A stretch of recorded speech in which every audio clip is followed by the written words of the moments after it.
All right, my going on mute was my signal that we're ready.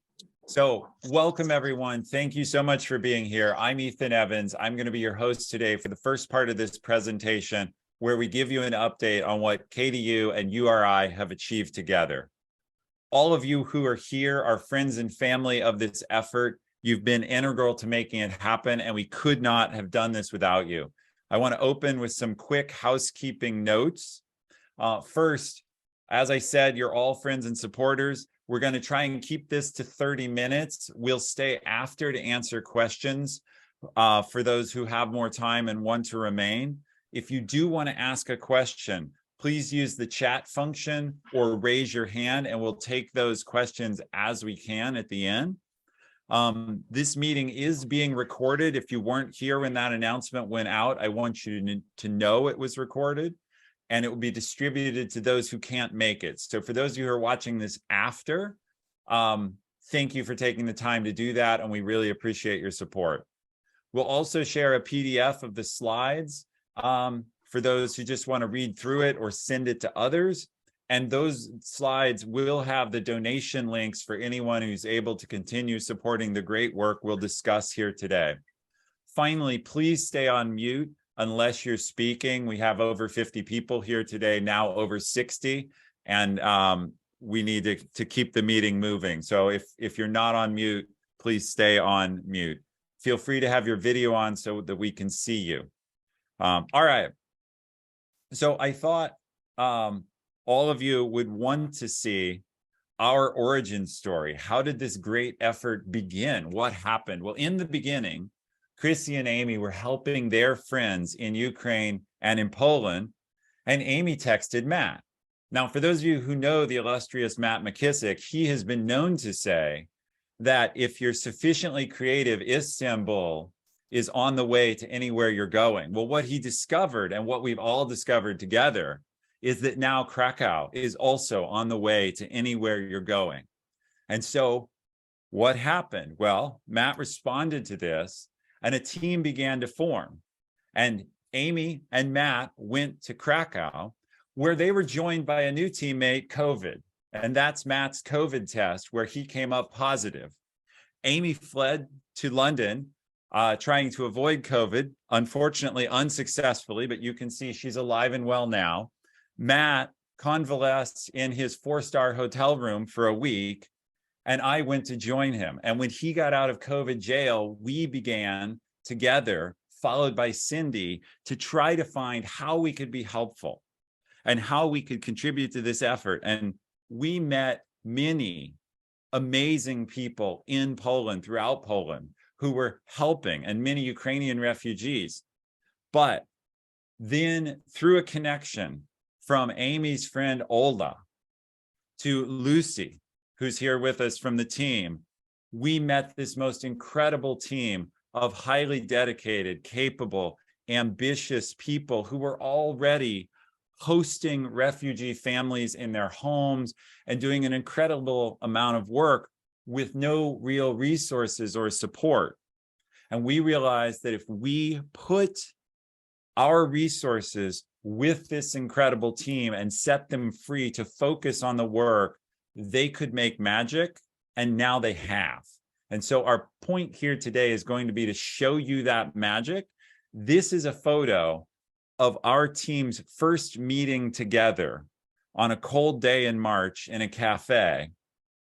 And this is where it all began, but it wasn't possible without an enormous team of supporters around the world. There are far too many people to thank. Some of you in chat also are incredibly integral to this effort. So please, if your name is not on this slide, it's just literally there are so many people who've come together, and we want to thank you all. And with that, we want to give just a few minutes to some of the team and the people who've traveled to Krakow to talk about their work, and then we'll get the update from the team. So without further ado, I hand off to Amy Kim.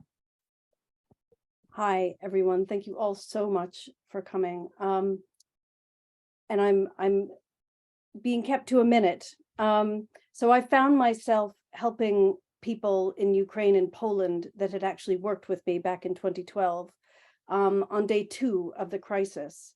And I soon realized that actually the help that they needed far exceeded my own resources. So I emailed my friends and family for help, and so many of you responded immediately. But then it became clear that there was a real need for community support for the Ukrainian women and children who were flooding into Poland. So I enlisted Matt to see if he could help do more. And then we ended up in Krakow on what would have been my father's birthday. And his family took refuge in America from Hungary in the 1920s. And the serendipity of the timing really fueled my own resolve to do something. So it's such a privilege to introduce you all today to our friends in Krakow and Ukraine who are making such a huge impact, really made possible by you. And I'll hand over to Matt. Thanks, Amy. Hi, everyone. I just want to say thanks to all of you for all of your love and support and for joining us today, doing your part to push back against this encroaching darkness on the global stage. The trust and confidence that you place in us has not gone unnoticed or unappreciated, and none of us takes it lightly or for granted. I also specifically I must thank Lucy, Olga, Michał, Olga, Agnes, Dr. Oksana and her team, who I understand are joining us from Ukraine now, and the rest of everyone who has deliberately placed their lives on hold in the past year as the crisis arrived on their doorsteps, literally in many cases, and giving the rest of us who've been privileged to work with you a masterclass in how to be perfect humans. Thanks everyone for joining today. Speaking of perfect humans, Cindy. Thank you, Matt. So Dana and I were driving in Arizona when we heard on the news that Russia had invaded Ukraine. And we looked at each other and went, oh my God, we've got to do something. And within like a week, we had an email from Matt said, hey, here's what's going on. And so we immediately jumped in, and within a week we were in Poland.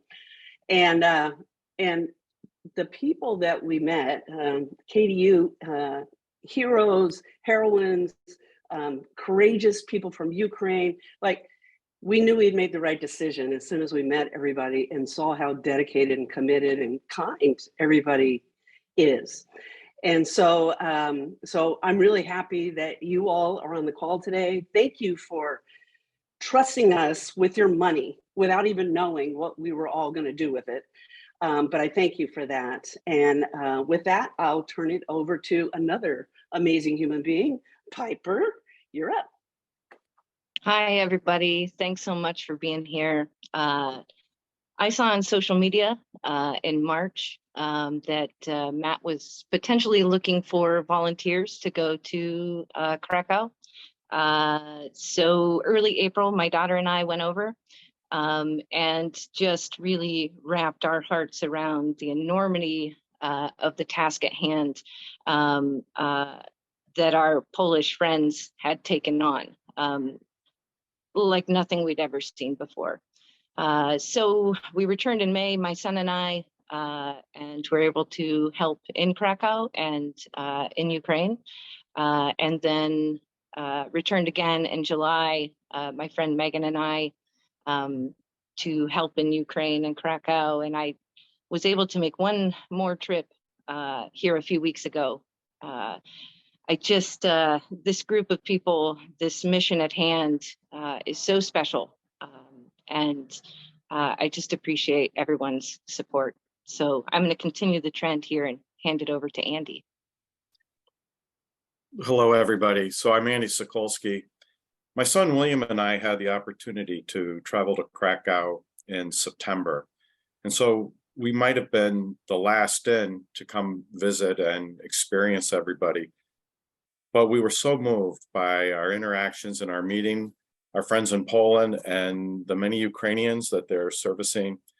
It was truly a life-altering experience to see so many people coming together and taking such good care of each other.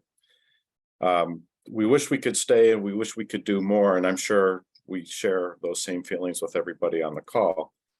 And we're really happy to announce today that the Sokolski Family Foundation, our family foundation, is granting $25,000 to our friends in Krakow to help with this ongoing mission. It's just a reflection of how deeply moved we are. And those monies will be made available in January, right after the new year. And so with that, I'd like to pass the baton now to Olga, where you'll have an opportunity to meet not only one of the most excellent people on this call, but really right at the heart of where all the care is being given. Olga.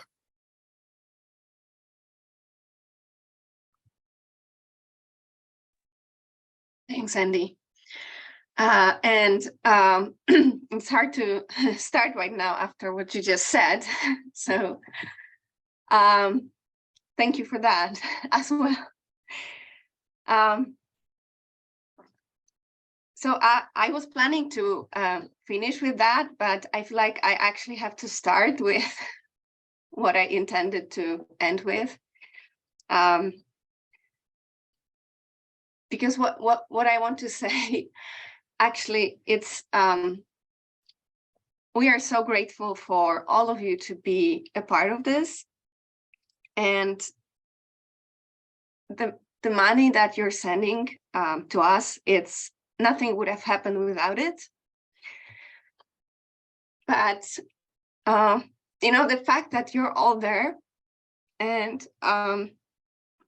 that it's not just us, and that there's a team of the all amazing 5 or 6 people who spoke before me, and that behind each of them there is another group of amazing people who are, you know, supporting us. And you probably don't know this, but we are literally thinking about you every single day.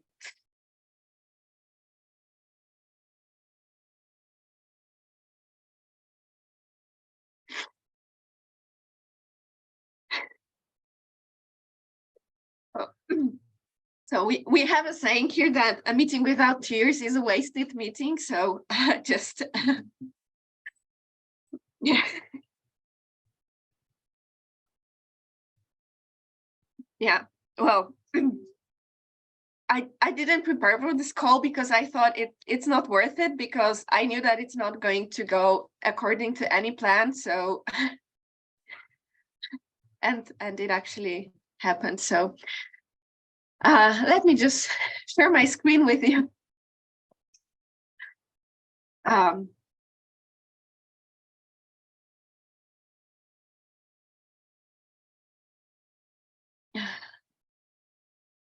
Okay, so this is us. Is that, yeah, okay. So this is also us. So this is what happens here. Like, this is how we do it.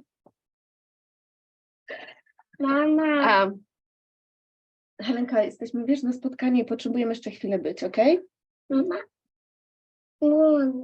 Poproś Stefę, żeby ci coś dał, dobra? Nie. To ja wam szybko robię. Okay, so this is how it all started, because when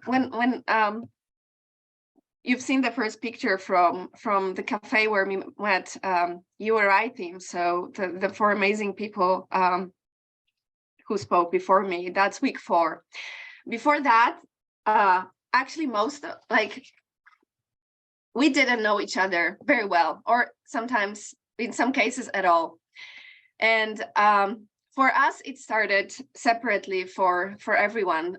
For me and my husband, Michał, we, on the 2nd day of war, Michał just went to the border, and because we knew people were coming, and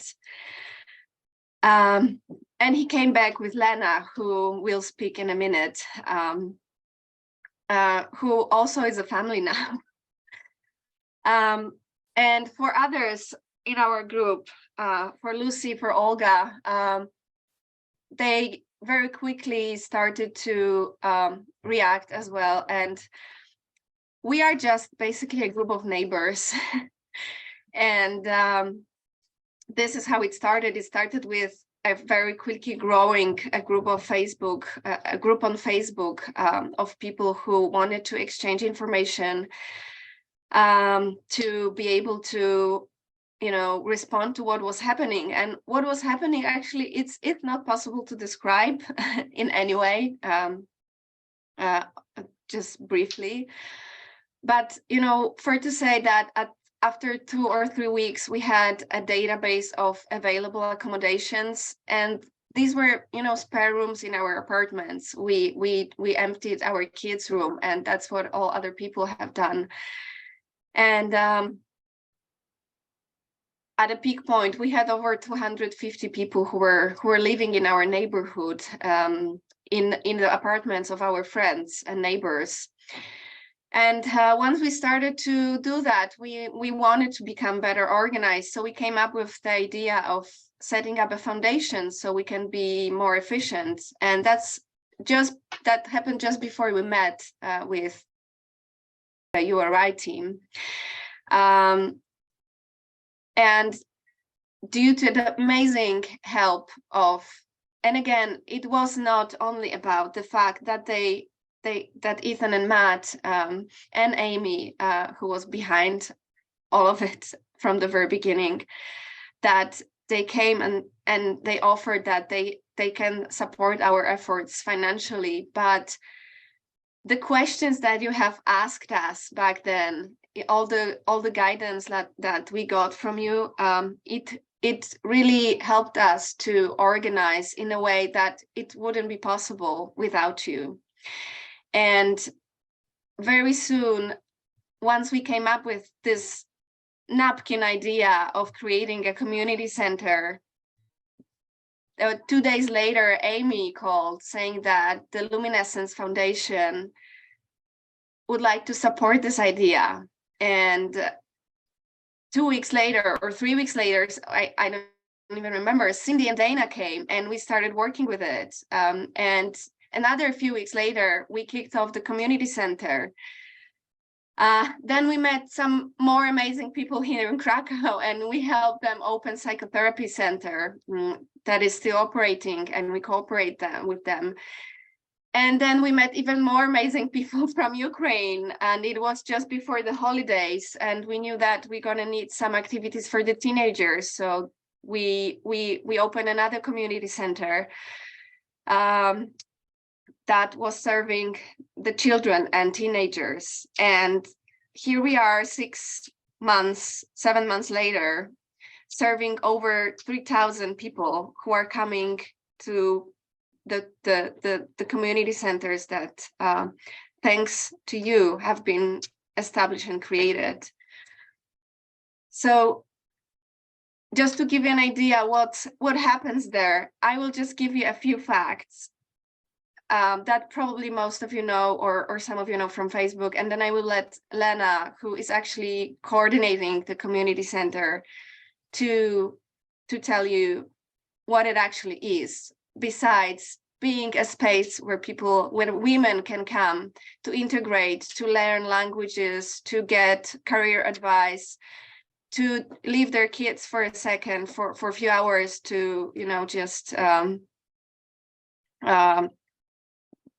regenerate themselves, and where they also get free food and hygienic products, and where the teenagers can meet other kids, other teenagers, to go through this horrible period of, you know, adolescence that is horrible even without, you know, being in a foreign country, so that they can integrate and you know, just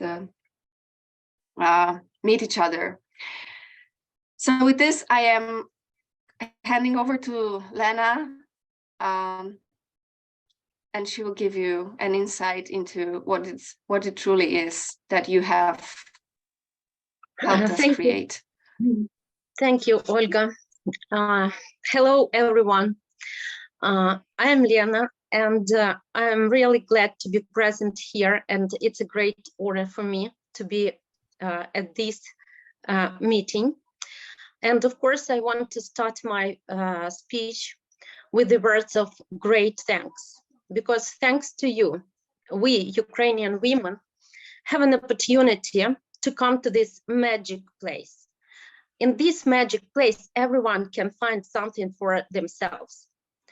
Usually when people come to our Svetlitsa Dembniki, they first opened the door of the charity shop. And the girls who work there, Ala and Yulia, they are really involved in process.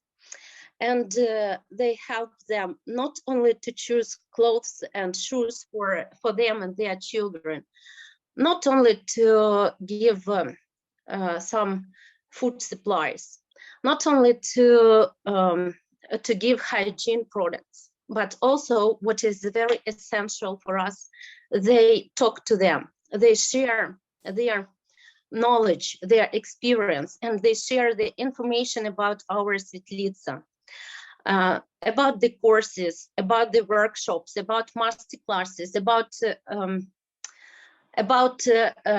daycare for children, where moms can leave their children for a couple of hours, and at this time they can feel free just to pay some time to themselves.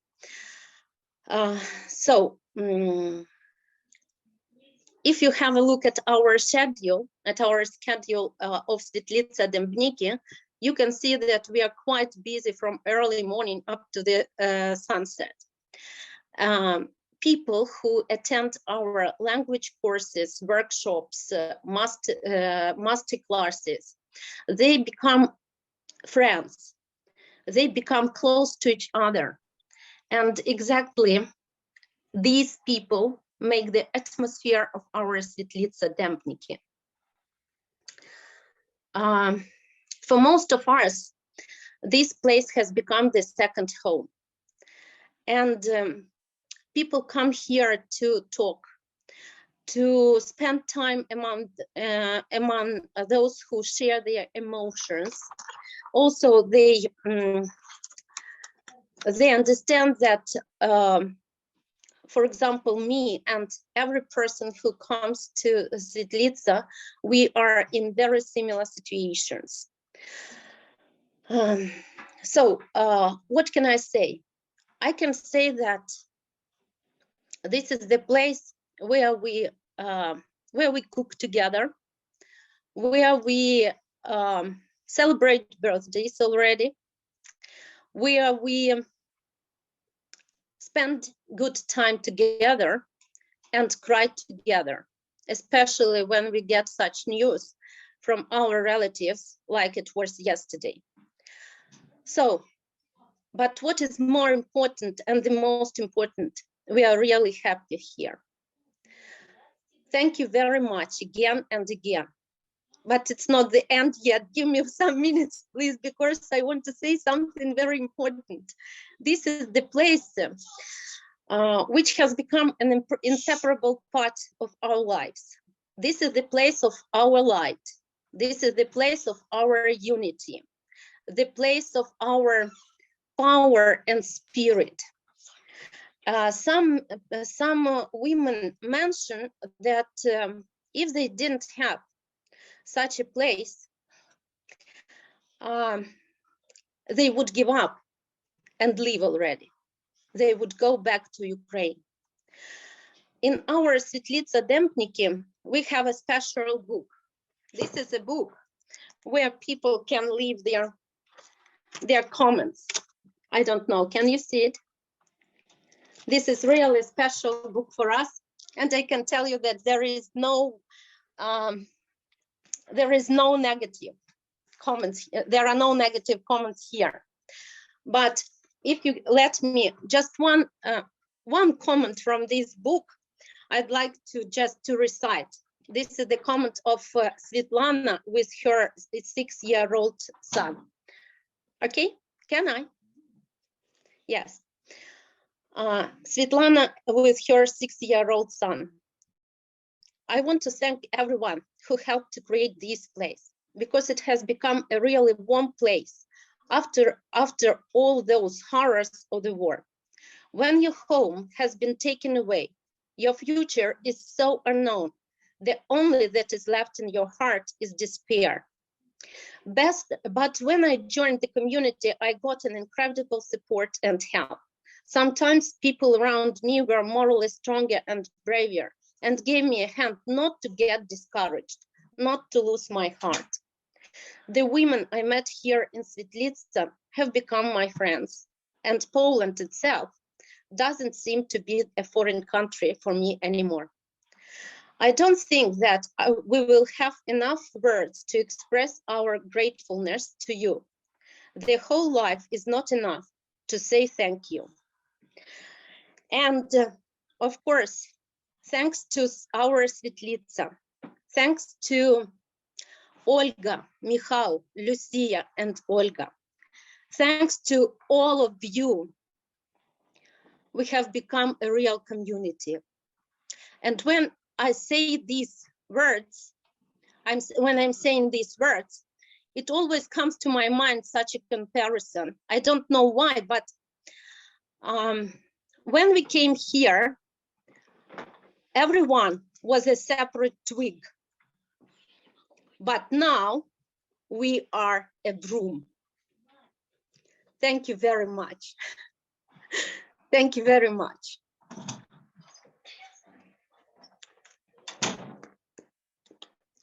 Thank you for everything you do for us. And continue doing. I was so happy to see face to face some of you, and I hope to see again and again. Thank you.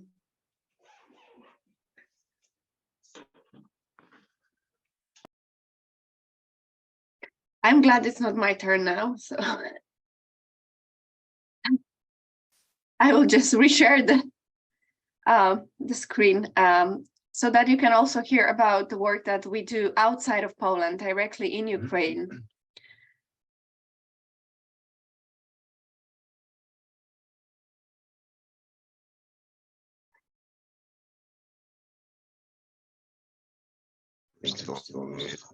Okay. Hello, everyone. I'm Michał, Olga's husband, sitting just next to her now. The humanitarian aid towards those who are directly impacted in Ukraine has been also part of our effort. And since March, while we were busy mainly tackling the crisis locally here in Krakow, we are very concerned about those who are in Ukraine and who are impacted by the war. And that concern was translated into a number of more than a dozen, I think, by now, supply runs to Ukraine.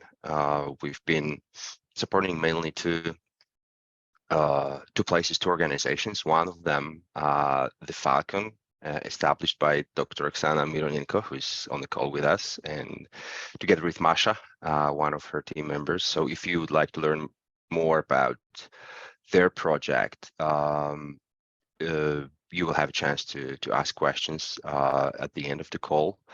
The other place that we've been supporting is a small by small, I mean between 60 and 80 people, refugee center just outside on the other side of the border in Ukraine, where people from the eastern Ukraine live in very basic conditions. So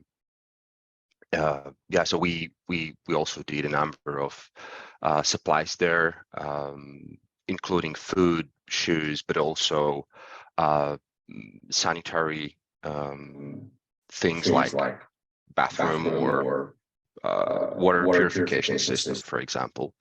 And since the situation in Ukraine has not really improved, I believe that we are going to continue our supports towards those people who are there and who are directly impacted. And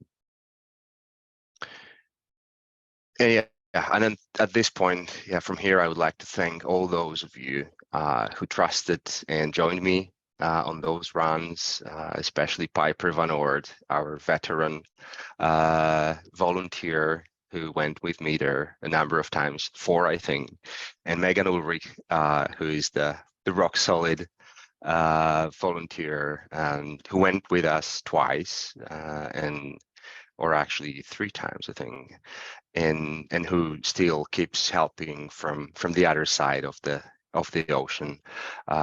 Matt, Ethan, Audrey, John Bennett, who is here, I think, as well, all of you who took that effort to go there with me. Thank you very much. And if any of you who haven't been there yet but are interested in going and putting their foot on the ground in Ukraine, you know where to find me.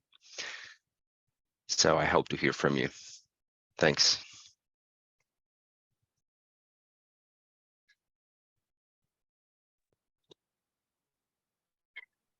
So just to wrap up with just a few numbers that to give you an idea of the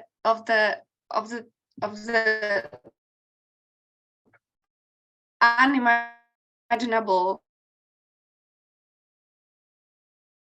range of in our like direct community of people that attend the community centers on a daily basis is over 330 people, adults, plus over 350 children who are in our community center on a daily basis. So these are the women and children who come every day and who are truly like a family. And overall, there is over 3,000 people who are coming to us for one time, more than one time, but are around and are also a part of this community. And I will not spend more time on the numbers because you have probably read all of them by now already, and because we are already out of planned time, I will just move forward to tell you that we have been putting a lot of efforts to secure our existence for the upcoming months, or probably actually, as we realized, years. And without the support that we have received from you, we wouldn't be able to get where we are, and this home that Lena described would never exist. And thanks to that, we were also able to, get an attention of big organizations that are also operating in Krakow in support of the refugees. And we start to also get some financing from them, but we are not on a safe side yet. So we are safe until December, early January.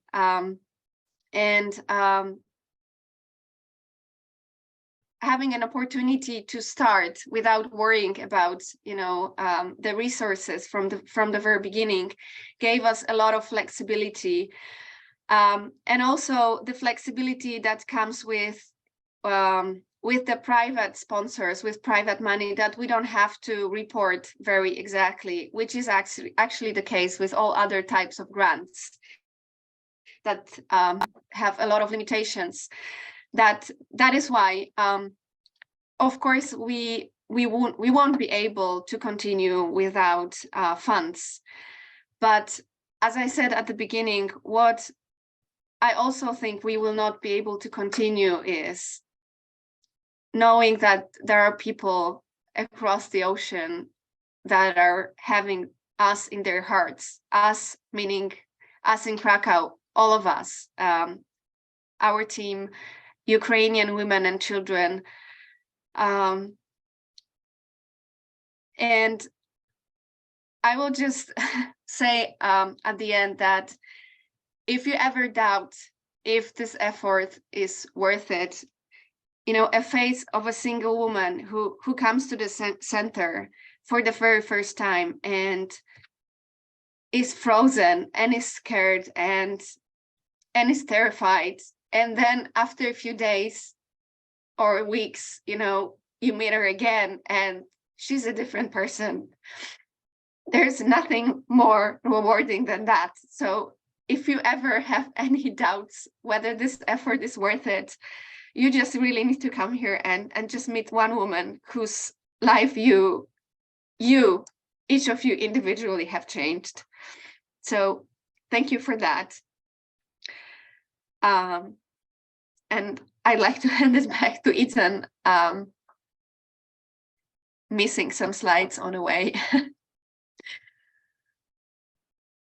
That's okay. It's been wonderful to hear from our team. And I want to thank all of our speakers. We'll now go to questions and answers, but I want to add my thanks to our core team, Lena, Olga, also Olga, Mihao, and Lucy, and everyone who's a part of it. This is the team we found, and you see what they have done. And the impact, any of us who've been there could talk about this for an hour, but we won't do that. Instead, we'll go to questions which have been put in chat. I'll take those questions. You can also raise your hand and we'll get to you and you can ask by voice.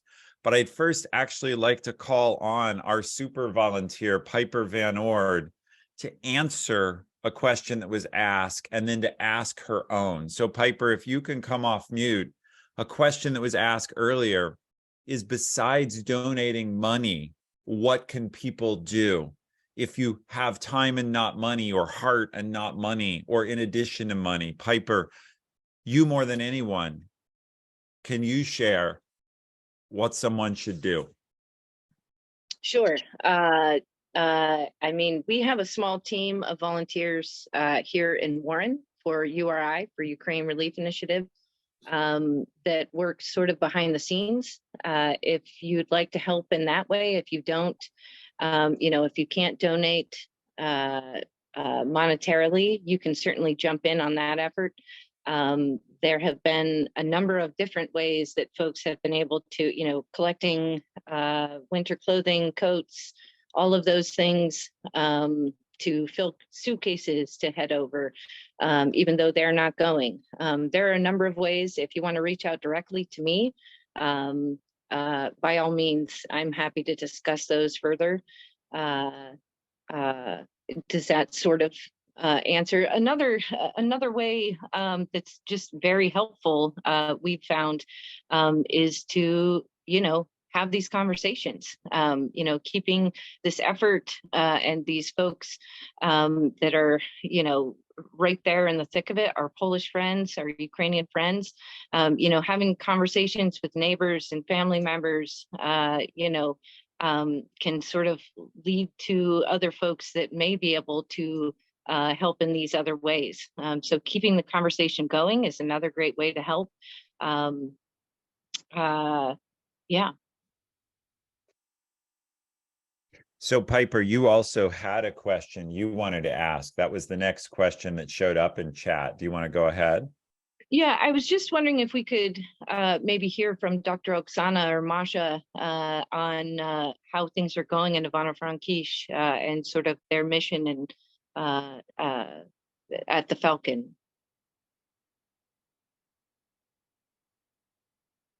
Hi guys, I'm not sure if Oksana is here. Are you? I don't think so. I didn't see her. I'm here. I'm We here. can see you. Hello. Hello. Can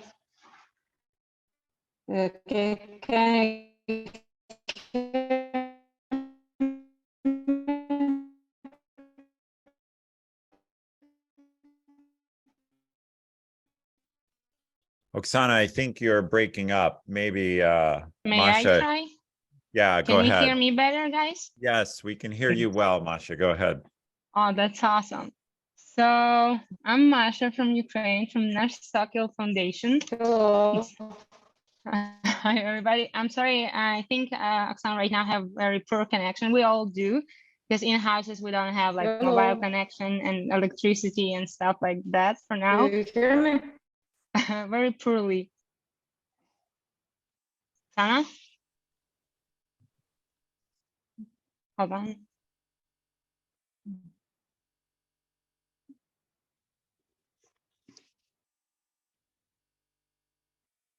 So I think I will continue.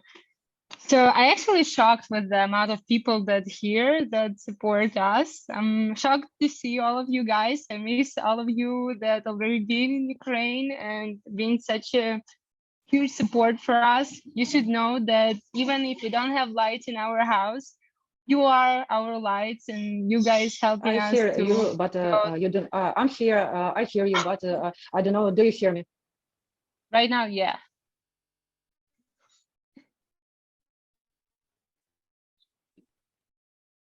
Go ahead, Masha. Okay. So what I wanted to tell, oh, Piper, come on, stop crying. I can see you. Don't do that. So I want to tell you guys that since April 22, our foundation took care of more than 500 people. I know that's not a lot, but our foundation is more about constant support, because most of those people are low mobility people. Plenty of them don't have any like relatives or stuff like that, and we're helping them since April. Yeah, that's the connection in Ukraine. You actually think everybody can hear you, but they're not. I'm working the same way. So since April 22, we evacuated plenty of people from Luhansk, Donetsk, Zaporizhia, Kharkiv, Kherson, and plenty of them went to hospitals. Plenty of them, we found some houses for them.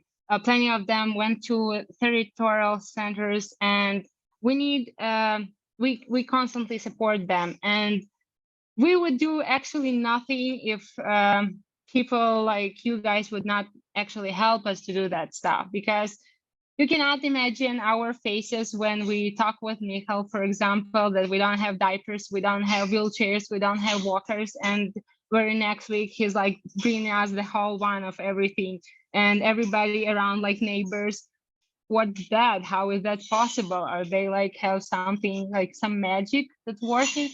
And I can see right now that it is some magic that's working behind all of you guys, and you probably don't know that, but with your efforts, actually magic happens. And those people that we don't have, like our government is not ready to care about all of those low mobility people, because that's a huge process with the social help, with the like with anything. When they move to another place, they have nothing, they have no documents, they need constant care, they need like everything, and that's where we start helping them. That's when we have a fuller responsibility of them. And yeah, and it wouldn't be possible because without all of those efforts. For some reason, I'm so nervous. I never was that nervous before on the calls, but seeing all of you guys and that you actually care about that stuff, that makes me shaking. So I'm sorry if I cannot put all of my sentences together. Yeah, I wish I can talk with you in more calm way. But yeah, maybe you have some questions, and I will more direct with the responses. It'll be way easier, I guess. Well, thank you, Masha. And I'm sorry, Oksana had the hard connection. I think all of you are seeing what the reality is in Ukraine today. If anyone does have more questions about our efforts inside Ukraine, please feel free to ask those or anything else in chat, and we'll take them. Meanwhile, Amy did put in the links to donation in chat. If you have any questions, all of you have supported us, and we're not here to ask you for more support, though of course we welcome it. And we've been excited to get 2 big pledges of support in this meeting, but we're really here to thank you and to answer your questions. That said, if you do have any questions about how you or others can support, please either look at the chat, maybe Amy can repost the links, or you can scroll up, or reach out to any of us you know. Ethan, this is Cindy. Yeah, go ahead, Cindy. Monitoring the chat, there was a question about, do we need boots on the ground for volunteers? And I responded, yes, contact Piper as our US volunteer coordinator. So Great. I missed that question. I'm so sorry. No problem. No. We definitely welcome volunteers, and we have a process to make sure. It's important, of course. The team in Krakow is very tightly stretched. They're working flat out as a small team to do as much as they can. And so we do work with volunteers to make sure that you're able to come at the right time, contribute your skills, and support the mission. And of course, we also use volunteers here in the US. Thank you. So we had one other question in chat. And that question was, what is your most pressing need? Are you funded currently to support your efforts, and for how long? I think, Olga, you should take that. Well, for now our funding perspective is still middle of January. And it's quite different from the perspective of how long we feel the support will be needed. I think we are at the point when we were planning back in May or early April, 6 months seemed like a really long perspective. And we were actually thinking that we were all quite convinced that by the end of the year, the war will be over. And I think that we are at the point now where we realize that even if the war is over tomorrow, which I think we all realize it's not likely to happen, the support will be needed for at least another 2 or 3 years. The number of people that are coming to Poland after the recent attacks 3 weeks ago and yesterday, we see so many new people coming, and we realize that even continuing what we do is not enough. Just to give you a perspective, the 2 bus stops from our community center, there is a mass refugee accommodation spot. There is 350 people living. And just a few weeks ago, they doubled this number. One of our employees, one of the 10 Ukrainian women that we are hiring in the community center, she lives there, coming to work in the community center every day. And she just shared with us a few days ago that the conditions there are getting worse. It's not only the double amount of people, of mothers with babies from few months to teenagers living in one huge open space, bed to bed, day by day, night by night. But it's no longer summer where they could get out during the day and just spend the nights. But now they're also spending all the days in this huge, used to be shopping mall. And the need for, places where people can just, go out and spend their time along with other people, it's just tremendous. So even if we continue what we do, the need is so much greater, and it will be for at least another 2 or 3 years. That's how we see it, because for most of people who are coming to who are part of our community, a significant number has nothing to go back to. So it will take time for them to rebuild, their homes. So it's a long-term perspective. May I add something? If I may, I'd just like to add that Olga is and the team have attracted a lot of attention from Polish government and government organizations as being a model that's really working, and have been asked directly to scale. And so we're working with Olga and the team to navigate that, because they are already doing all of this on top of their daily lives that existed before all of this started. Yeah, seeing how we could scale and perhaps even use what they've done as a blueprint for other districts and towns and cities to implement community centers across Poland.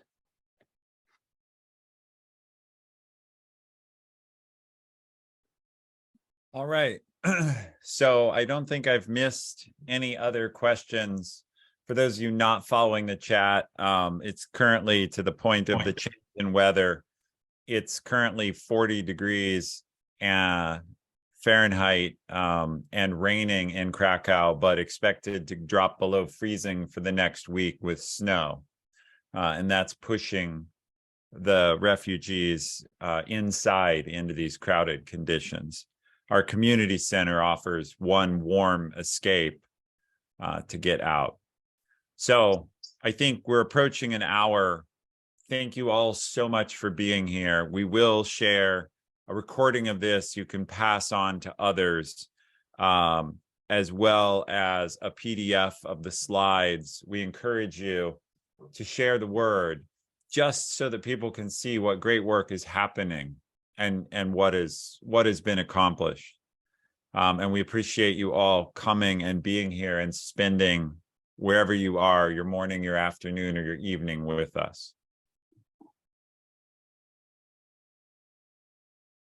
Thanks, everyone. Thank you, everybody. I just want to Thanks add, for coming. I just wanted to add one thing, because I feel like if any one of you would like to hear more about, the challenges that we're facing here, or get some more information about, get some more insight on the current situation, or a perspective, just feel free to reach out, to me or any other member of our team who is on a call. Or become a volunteer, for example. Yeah. Hi, Yeah. Lucy. That was Lucy who Feel was, free to who ask was the us. secret weapon. Yes. Right. I love it.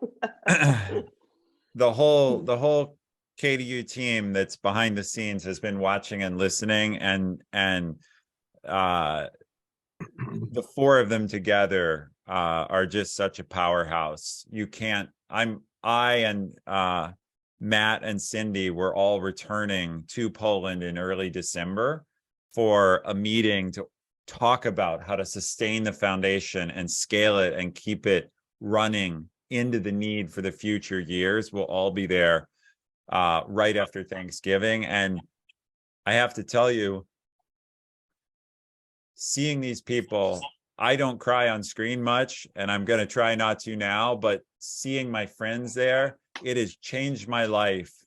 I had never been to Poland, and it's now one of my favorite cities on earth. So if you get that chance, the reward will be far more than the cost. Ditto what Ethan said. Well said. Thanks, you Ethan, all. for saying that. Oh, it's I can't wait to return. Yep. We will see And you guys do know that you have that you have your second home here. Yeah. Yeah. All of you. Yeah, we can't wait to see you guys in a couple weeks. Yeah, if you do ever get the chance to help, Matt and I both experienced this. I'll just share with you as we close. It's an amazing experience because you spend your days doing this deeply meaningful work with incredible people, and then you spend any spare time in a beautiful, historic, ancient city with a castle and a gorgeous square. And if you're a foodie, 18 different Michelin restaurants. Matt took me to this restaurant and I ended up thinking, well, this is pretty good. And when I walked out the door, I saw its Michelin award on the door. And we just walked in like we're having lunch. And that's Krakow and the area around it are breathtaking. And then you go back and do incredible work the next day, and you get in Michał's van and you go to Ukraine. But anyway, I should stop talking. Visit if you can. Thank you all so much for your time and support. Thank you. Really appreciate it. I have an idea. Why don't everybody unmute and say goodbye, and it'll just be a roar and it'll be fabulous. All right, let's do it. All right. It's really hard to say goodbye though.